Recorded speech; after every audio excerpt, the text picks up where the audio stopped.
भारत की सबसे बड़ी समस्याओं में से एक है कश्मीर समस्या और इसी की ही उपज है पीओके का विवाद।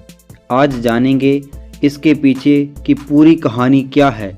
जैसा कि हम जानते हैं कि भारत 1947 में आज़ाद हो गया था, तभी से कश्मीर का मुद्दा भी भारत के साथ जुड़ गया। हुआ कुछ इस प्रकार कि आज़ादी के बाद भारत की सभी छोटी बड़ी रियासतों को एक किया जा रहा था और इन रियासतों के एकीकरण में एक यह शर्त भी थी कि जो रियासतें बड़ी है वे अपना अलग अस्तित्व बनाकर स्वाधीन रह सकती है। ऐसी रियासतों की लिस्ट में जूनागढ़, हैदराबाद और जम्मू कश्मीर रियासतें थीं जो स्वतंत्र रह सकती थी और इन रियासतों ने स्वतंत्र रहने का प्रयास भी किया। किंतु जब जूनागढ़ और हैदराबाद इन रियासतों का झुकाव पाकिस्तान की ओर देखा गया तो इनको तो किसी तरह भारत में मिला लिया गया, परंतु जम्मू कश्मीर के राजा हरि सिंह अलग रहने पर अड़े हुए थे। चूँकि इसकी सीमा भारत और पाकिस्तान दोनों के साथ लगती थी और इस रियासत की अधिकांश आबादी भी मुस्लिम थी।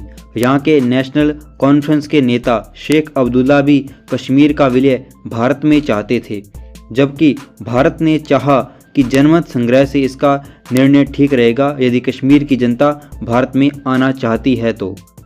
परंतु पाकिस्तान को लगा कि यह मुस्लिम आबादी का क्षेत्र हमारे देश में होना चाहिए। ऐसे में 22 अक्टूबर 1947 को पाकिस्तान सेना के नेतृत्व में वहां के स्थानीय पठान कबाइलियों ने कश्मीर में घुसपैठ कर दी। ये कबाइली धीरे धीरे आगे बढ़ते आए, परंतु राजा हरि सिंह उन्हें रोक ना सका।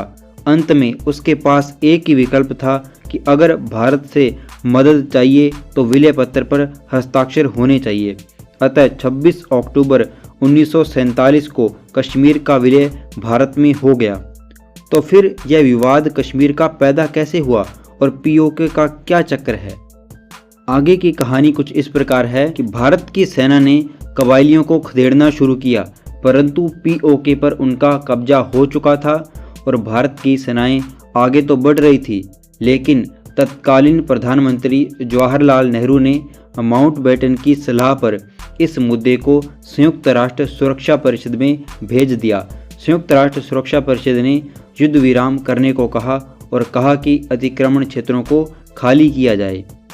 और फिर इसके बाद 1951 में यूएन में एक प्रस्ताव पारित हुआ जिसमें पीओके से पाकिस्तान सेनाओं को वापस हटाने के बाद उस क्षेत्र में जनमत संग्रह करवाने को कहा गया था।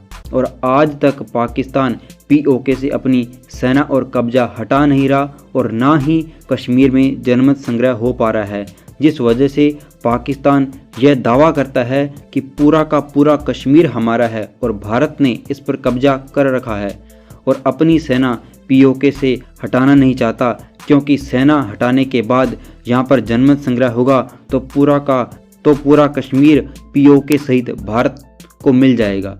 इस वजह से दोनों समस्याएं आज तक बनी हुई है और जब तक भारत के पास संयुक्त राष्ट्र की सुरक्षा परिषद की स्थायी सदस्यता नहीं है तब तक यूएन के इस पारित प्रस्ताव का भी कोई तोड़ नहीं है भारत के पास। तो फिलहाल आज की वीडियो में इतना ही। आशा आपको जो पूरी कहानी बताई गई है कश्मीर की वो समझ आई होगी और वीडियो अच्छा लगा होगा। वीडियो अच्छा लगे वीडियो को लाइक करना, शेयर करना और जुड़े रहिए हमारे यूट्यूब चैनल पुस्तक बोध से।